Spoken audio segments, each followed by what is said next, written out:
magical thing. It is. Yes. So it should be. Go to my centered.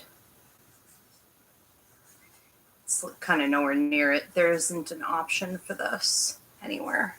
I think I'm on the wrong screen. Hi, everybody. We are live? Yes. Okay, let me know if you can hear me all right. See this at all? We're going to go ahead and get started here in just a minute. It's taking a beating. Thank you.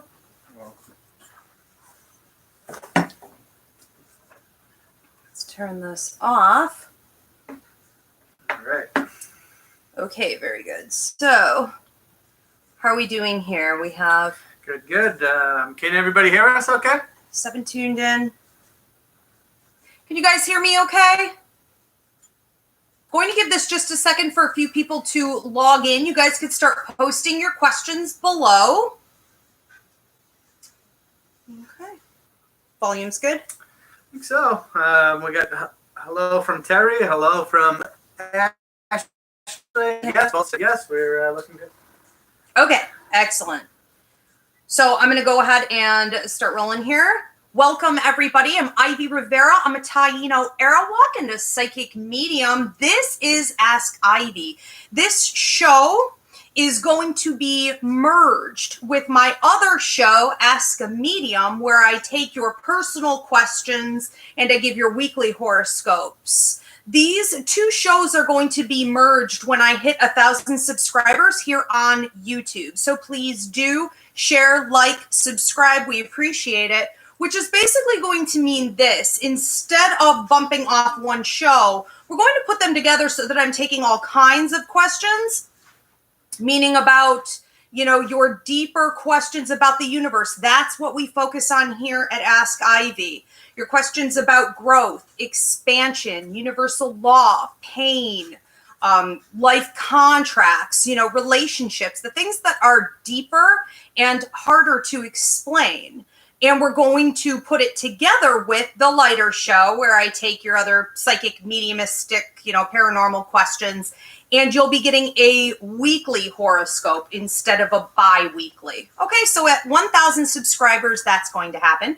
You guys could start posting your questions here below. Any questions about the universe, trouble that you're having in your life, any weird obstacle that you've had a lot of issues overcoming. Maybe you're just curious about something. You can ask me questions personally, whatever it is.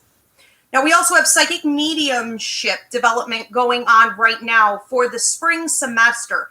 That started last week. You can jump in Tuesday for empathic awareness training. That is week 2 of the curriculum. But you guys are welcome to take empathic awareness. This is open to everybody. So this is Tuesday, March 31st at 7 p.m. Now, if you want to jump in for the psychic mediumship course, you can do that up until the 4th week. And that's going to be January, February, March, April 14th. If you don't do it by then, you have to wait for the October 7th fall session. Very good. Are we ready?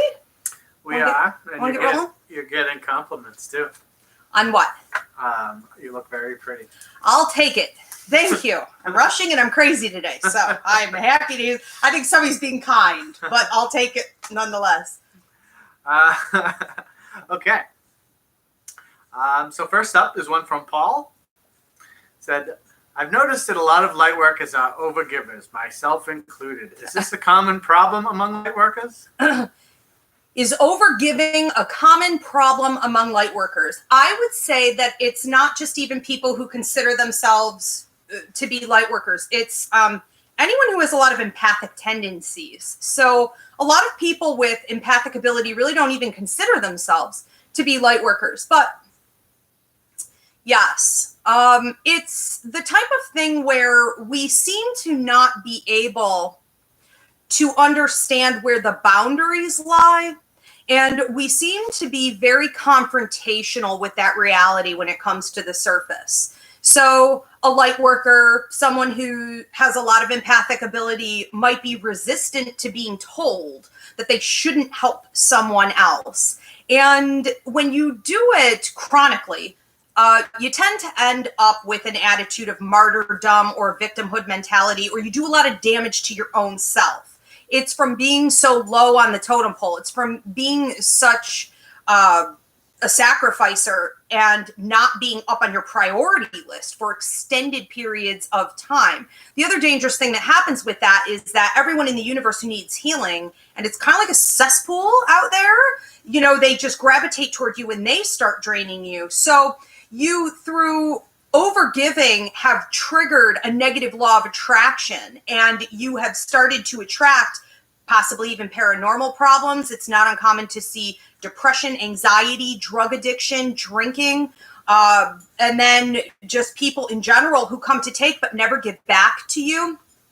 And one of the things that's really common to see is chronic burnout. We have a burnout empathic awareness training coming up that would be good for you, Paul. But a lot of people who do this were born into families with alcoholism, an alcoholic parent, or a parent who was maybe abusive, or a parent who was neglectful, or maybe that child was abandoned. There are a lot of triggers that actually happen in childhood that activate someone into a third and fourth level empath or into light work. You know, it's sort of like your initiation. It's like you're getting hazed. So those people are more psychic and are better healers than anyone. But yes, we have to understand the boundaries, and we have to also understand that if you cross that line, you're no savior and you're not going to get rewards. You're going to have bad karma and bad juju that comes back onto you for stepping over that line, because that was the individual's opportunity to learn a lesson, to grow, to do something on their own. And you should not be taking what is not yours. It's very helpful. Becky Sheridan asks, I'm looking to improve my life, but I feel like something or someone is influencing my thoughts and behavior. How can I determine this? How can you determine if someone or something is influencing your thoughts or your behavior? You already have the answer. You answered yourself. If you suspect that your thoughts are being manipulated, they are. If you suspect that your behaviors, your feelings and emotions are being manipulated, they are. It's not hard to do. Humans are nothing more than wide open channels. We are vessels. We are energy. So we are a food source, you could say. Earth is not our home. We're not meant to be here. We're never going to be comfortable here. And we're always at risk of things like this happening while we're here. So every time you're ready to move up to the next level, right? New level, new devil. I have something here on YouTube called Fighting the Dark that would help you. It's a free class. Maybe Paul could put it in the comments. I don't know. But you can find that. That will break it down for you. The 5 different ways that you find yourself under attack every single time you're about to move up to the next level. And one of the ways that it comes most commonly is through your thoughts. Now, we all have something called clairaudient ability. Clairaudient ability is the ability to hear spirits in your head as though they are your own thoughts. The thing is, most people don't realize that that's a real thing. And so we don't guard our thoughts. We assume that everything that pops into our head came from us, and that's not the case. So absolutely, every time you're ready to move up, you are under greater attack, but everybody is. So learn the ways that you've been getting played and get your defenses up, and it's easy enough to combat. The nice thing about things like this is that it's pretty patterned, it's pretty predictable, and dark energy is not super creative. Very good. We had a couple of these that came in. They were very similar, so I kind of combined them. And this is, when someone commits suicide, is it always in their life contract? Is it in their life contract to commit suicide? Yeah. No, people don't come to Earth to kill themselves. That's not a thing. But is difficulty in their life contract? Possibly. It is possible that the individual signed on to have a significant amount of hardship in order to learn the lessons or to accomplish the tasks that they came to Earth to do. That's plausible. Is them killing themselves part of their contract? No, but we do have something called death points. So we do have these key areas where it's highly likely that you might die. And I have seen it in Vedic astrology. I've seen it a couple other places, mostly in my head, and I keep that to myself. You have these certain death points throughout your life contract. And if you don't do what you need to do during that time, because those are highly negotiable, then you do have a high likelihood of passing away. Okay, so they may be in a risk zone for death around that time in general, but no, that's not a thing. Okay. This is Jen George Lombardi. What's your best advice to know the difference between a message and anxiety? I'm finding in times like these, I can't trust my gut like usual. Okay. Can you close that? Just because I feel like I'm yelling, and I don't want the neighbors to feel like I'm yelling. They can tune in and subscribe. Yeah, I love that. So what is the difference between you receiving a message or you having anxiety? The bottom line is this. We all need to be trained in the difference between listening to our emotions, which is what we've been told to do by society, versus listening to our intuition. I would highly recommend that you take the psychic mediumship course, because we correct this throughout the entire 28 weeks. The thing is this. We have learned to listen to fear, and we've learned to observe our past experiences and say, okay, well, those have educated me, and so I don't want to fall into that pit again. So the minute something new happens that reminds me of that old thing, I'm automatically going to label it as bad, and that's not necessarily the case. I will say this, that when you're getting messages and they're authentically coming either from a spirit in the light, or they're coming from your own higher mind, your intuitive guidance, you're going to have a sense of peace with that message. You're going to feel very still, very centered, and like you are in the here and now. Messages are the still small voice.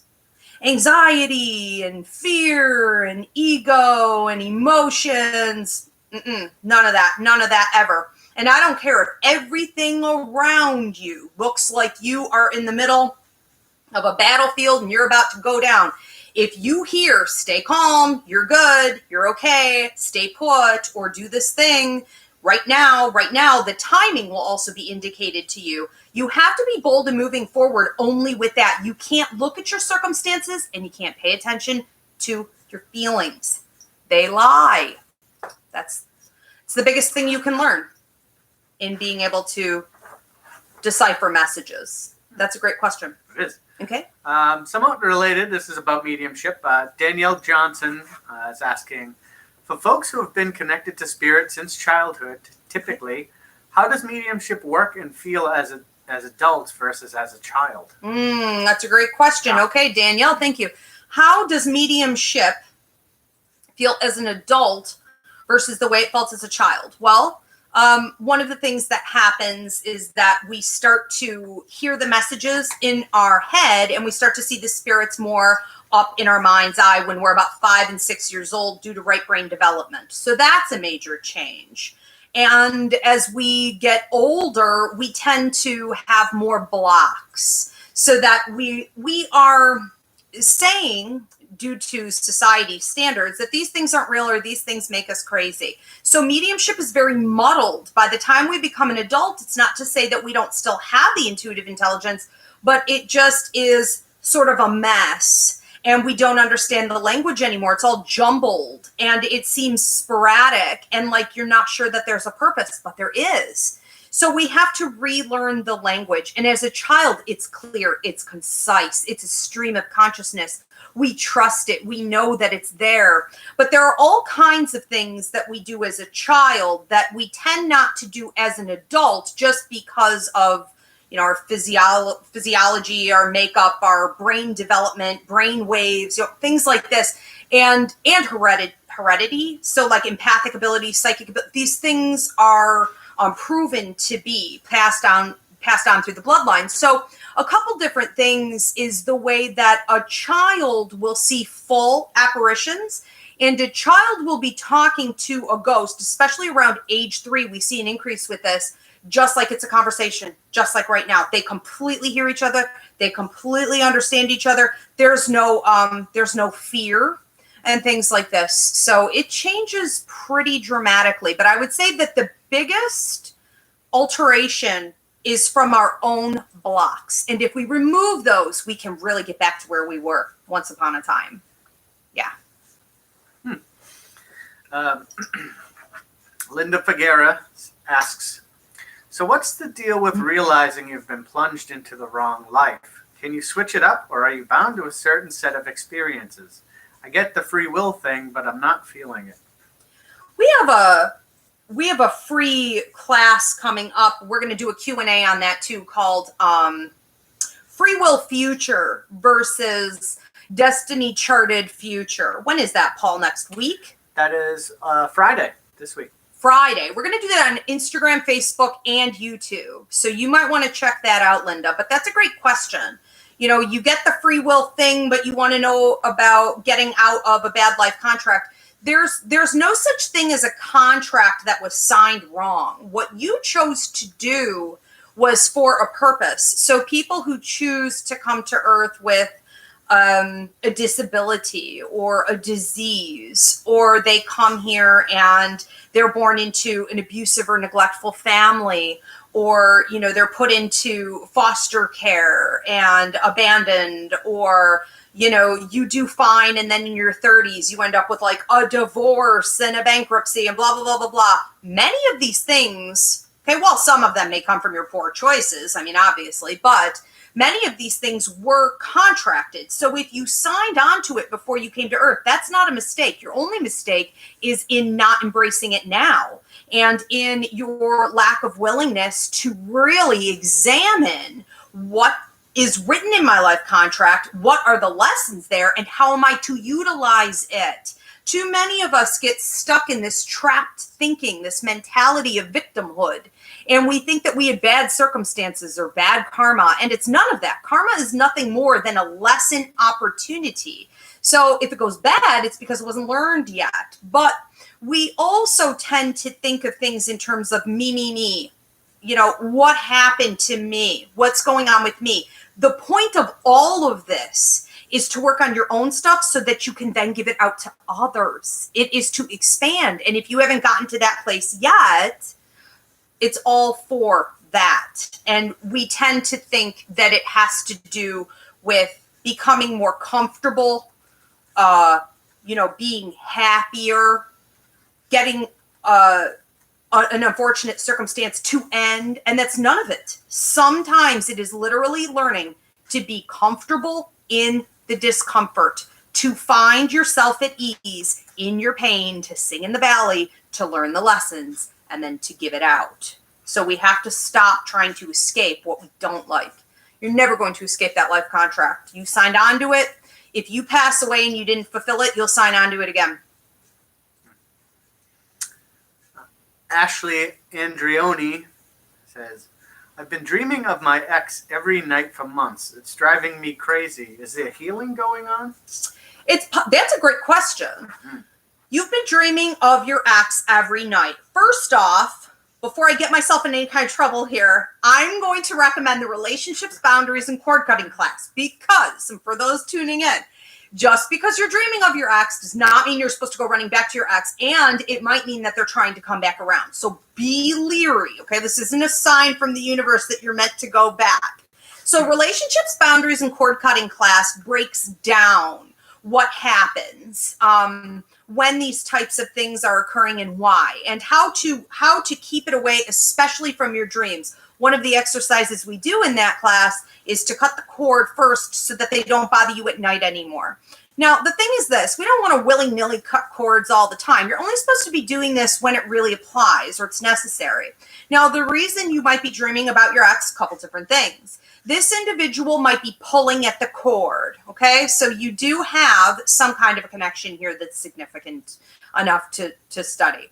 So when they pull at the cord, because maybe they're missing you, or because they're going through a lesson in life right now, and it's reminding them of you. Something is coming back around in their life to you, and they're pulling, or they're wanting your company, or as they process it, it's almost like telepathic. Okay, the energy is becoming more and more connected, and you can protect yourself from that by setting the boundaries that we talk about in that class. But the other thing that can be happening is that there is some unfinished business, and when there's a karmic contract, or there's karmic debt, or there are lessons that were supposed to be learned between the two of you, or it's a soulmate contract, and so there's work that was supposed to be done between the two of you, and it wasn't finished, it's very possible that what you're doing is completing that work in another dimension at a different time when you're a bit more compatible and working together more nicely. Yeah. All right. Heather Hopkins is asking, what can someone do to ground themselves in these trying times? I get sad from time to time, even though I'm trying. I try to be near water and be outside. So that's nice. Yeah. The water is a great idea because the water works for you. So for those of you who feel that you need to get more rooted and grounded, and that everything that's going on right now is really stressing you out, and you feel like even in quarantine, you can't get comfortable, your anxiety is getting worse and things like this, we still pick up on one another. You know, quarantine's not going to fix that, especially if you're an empath. It doesn't work that way. So water can help wash it away. Think of what water looks like. Think of what water does. It washes out. If you get sick, you drink a ton of water, you flush it out. You flush it out. So water will do it for you. Epsom salt in the bottom of your shower under your feet. Let the water rush over you and let the negativity get pulled out of your feet. That'll help you stay rooted and grounded. I started just loving up on my plants like a weirdo.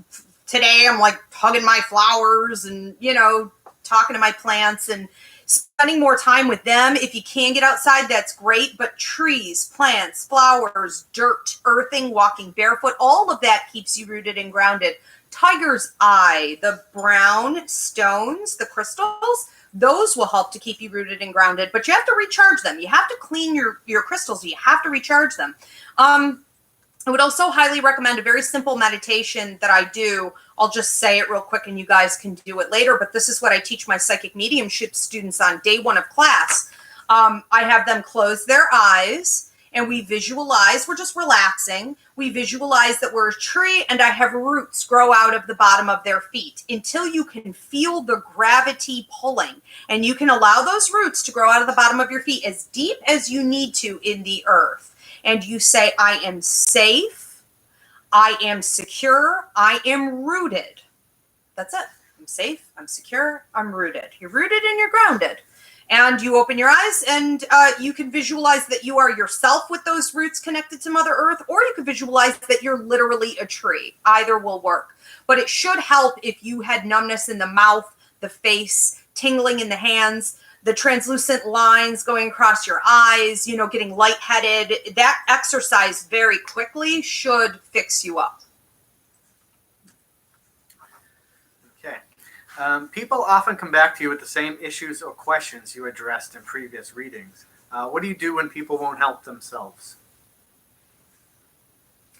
I don't know if anyone saw the post I just put up a minute ago. Everyone thought I was joking because apparently I'm sarcastic. I have more dry humor than I realized. I wasn't joking. I just put up a post a couple minutes ago where I asked my clients to stop buying readings from me where they're literally just booking it to find out if they have coronavirus. And I have to say, go to your physician. And also, this isn't just about you. If you have it, you have all the symptoms. You're spreading it right now.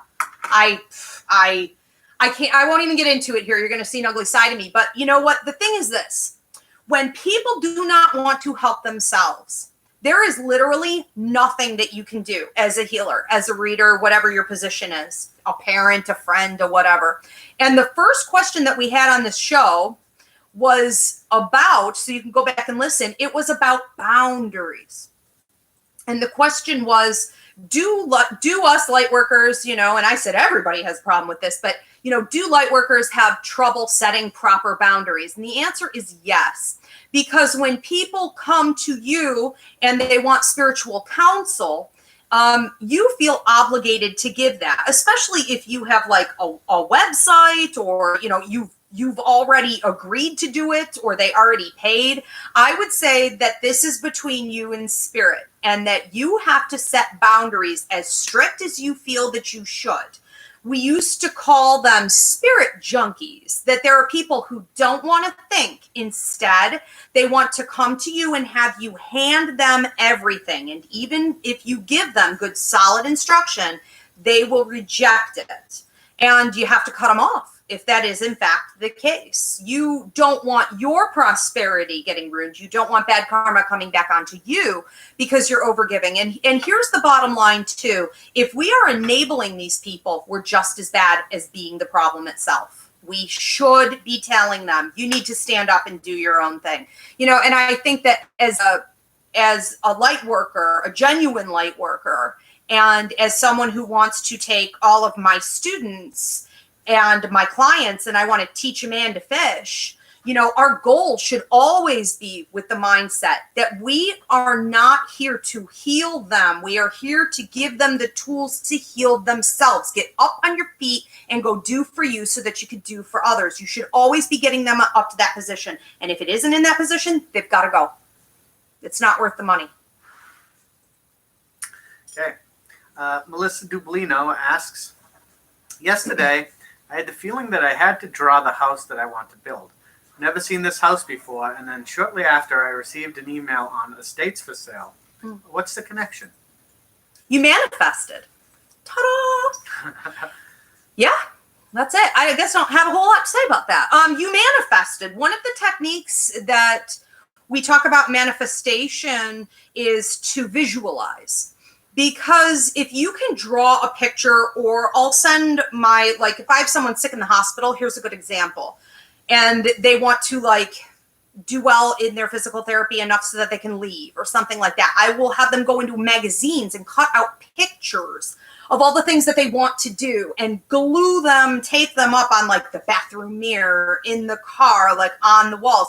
If you surround yourself with actual visual images, it's probably also an indicator that you're a very visual learner, which is awesome. You know, you probably already know that about yourself, but now you know that when you want something, if you can see it, it triggers your emotions and your mentality into believing that it is real, and it speeds up the process of pulling it in closer to you. That's awesome. Congratulations.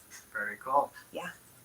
You know what I want to say about that too? Sometimes we disempower ourselves and we say, oh, it must be the universe giving it to me. Or I was picking up on it maybe psychically and it was coming. Not necessarily. You may have pulled that into you. Know your power.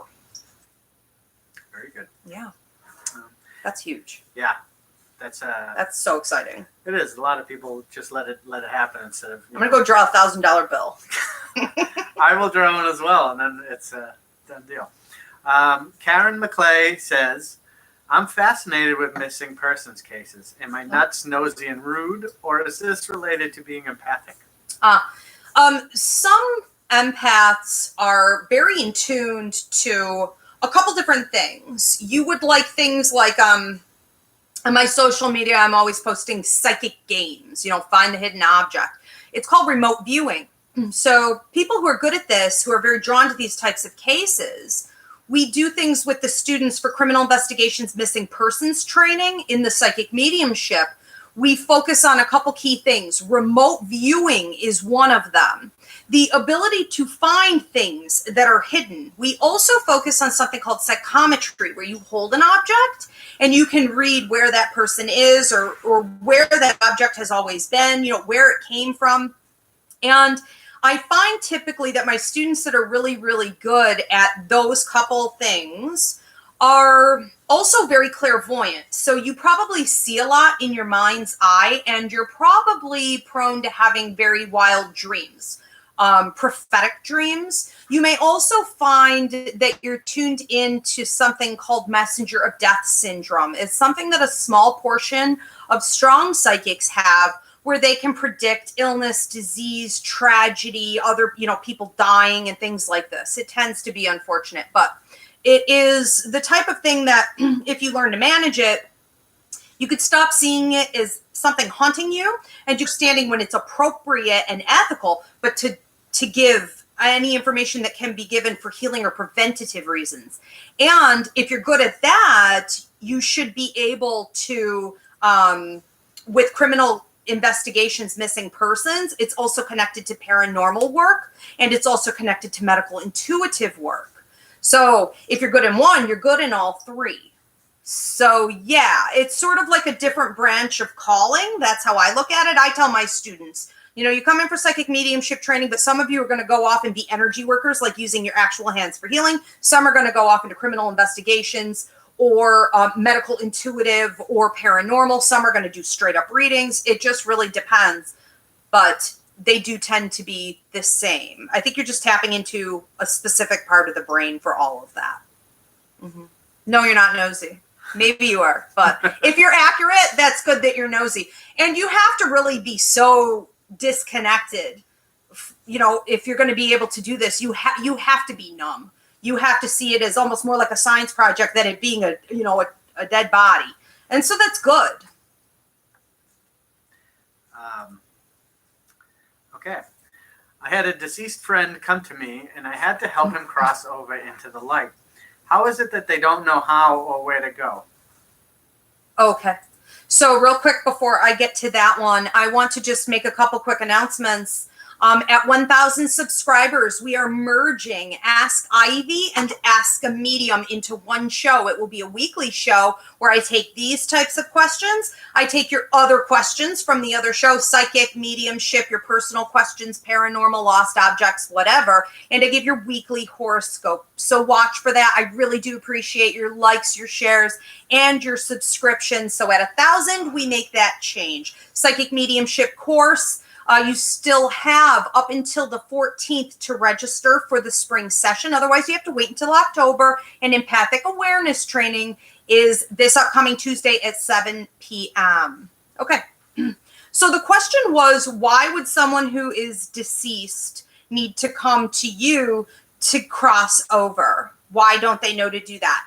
It's not that they don't know to do that. It's that they chose not to do that. And once you choose not to, you have to, at some point, face the reasons that were holding you back. You have to take responsibility for the fact that that was your choice and that that was not the right choice. Humans were not designed to stay on Earth. And after we die, we are no more designed to stay on Earth. We have actually become more vulnerable, and we run the risk of being used as a food source or taken over by dark energies. And it is not hospitable for us to stay. Some spirits will stay after they pass to say goodbye, to tie up loose ends, to do visits, or because it's part of the ceremony, it's part of their culture to stay 7 to 9 days, some 15. You know, that could happen. But you would notice that when they come to visit, they don't look good. I mean, even 3 days later, you know, they're very gray, maybe dark under their eyes. Quickly, we start to deteriorate.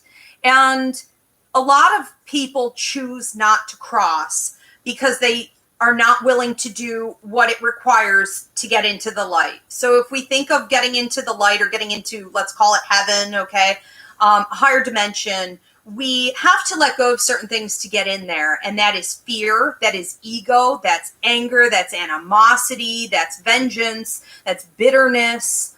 We have to be willing to be more loving toward ourselves. We have to be willing to grow, and we have to be willing to work and help.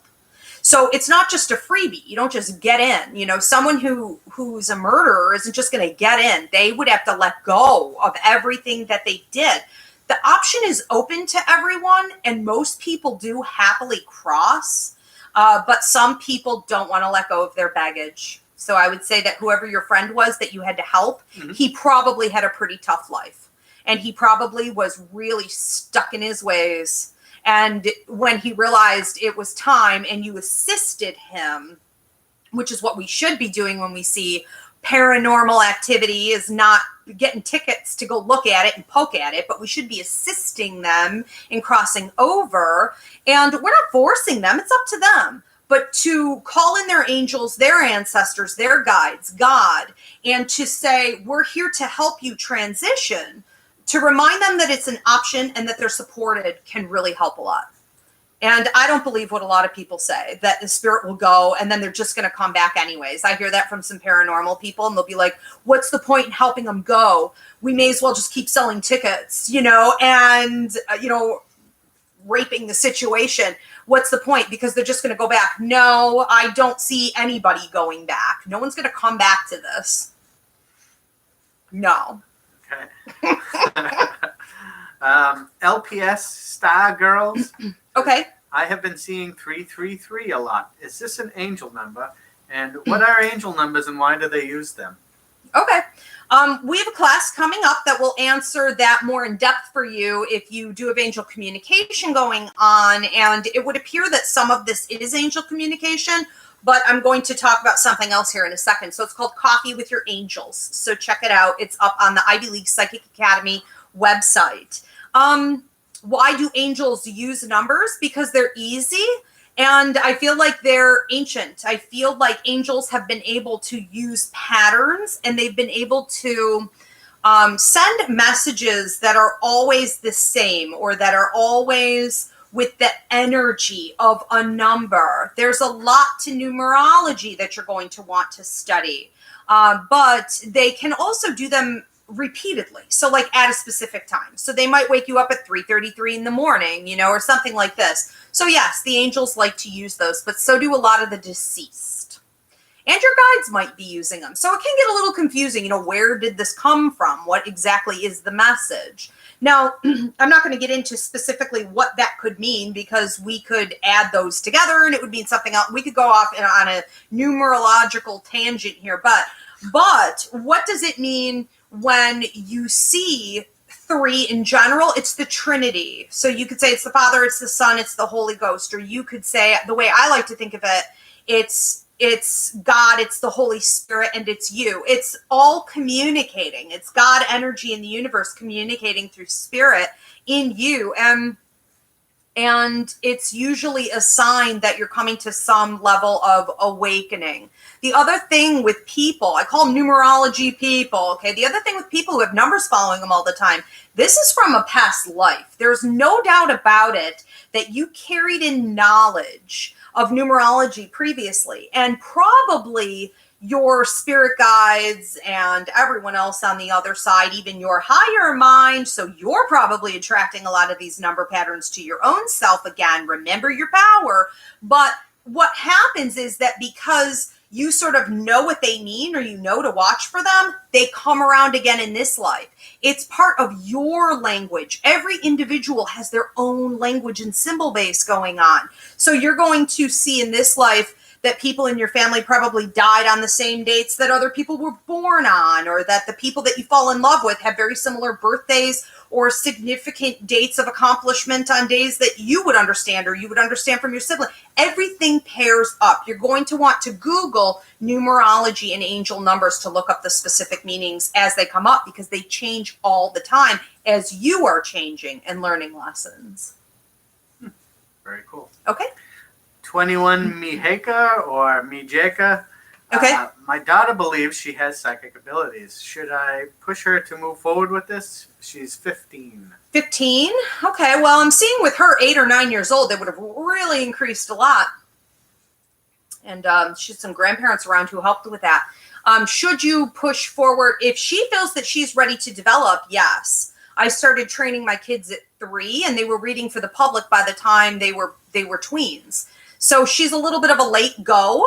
It's probably due to the 3rd major peak. So we have a peak at age 3, and then we have another one at 5 and 6, and then we have another one between 14 and 16. So she's in that 3rd major peak. That's probably the biggest one she's ever going to have in her life. We can expect another one that's not quite as huge between 48 and 52.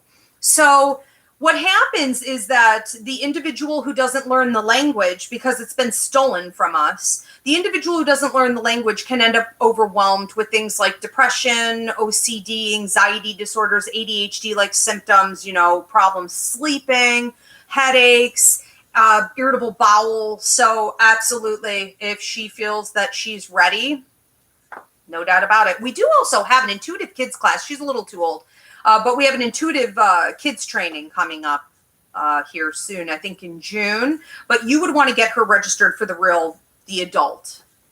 Yes. Very cool. Okay.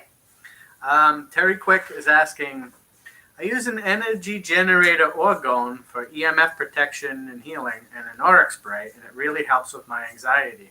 Could you explain how these work? I don't even know what that means. I just like to put my feet in the dirt and hold a tree. I have no idea. Thanks, Paul. You're using an auric spray and a crystal what? An orgone. I don't know. I mean, I don't use anything, other than my intention. I've learned to manipulate energy without tools, and that's the best thing to do. But if you have found tools that are helping you, it's your intention that's making them work. Because if you thought you were just holding some nonsensical trinkets, they wouldn't do anything. But I think that she's talking about stones and things, right? It's like a frequency. Mm-hmm. Okay, so also some waves. Energy is energy. That's the simplest thing I can say to everybody all the time about anything that's working for you or anything that's not working for you. So things that make you comfortable, make you feel better, and things that make you feel sick are due to the energy that you're absorbing in your body. So lean toward what makes you feel good and stay away from what does not. Yeah, and that was my thought as well, is that it's intention, with these objects, and that empathic awareness would help greatly, because then she wouldn't need to rely on the tools. Right. Empathic awareness training is Tuesday. That's for the general public, and that trains you in how to not require tools. So ultimately, we all need to learn to own our energy, but it sounds like these tools are helping you to understand more about your energy and what works for you and what doesn't. So I'm happy that it's helping you. That's awesome. All right. I think we're good. You guys, thanks so much for tuning in. The next Ask Ivy show is going to be Wednesday, April 15th. The next Ask a Medium, where I take your personal questions and I give your weekly horoscope, is going to be Sunday, April 5th. I really do appreciate your likes, shares, subscriptions. Let's get us up to that 1,000 mark so that we can do this weekly and you can get your horoscopes weekly. Take care, everybody. Stay safe.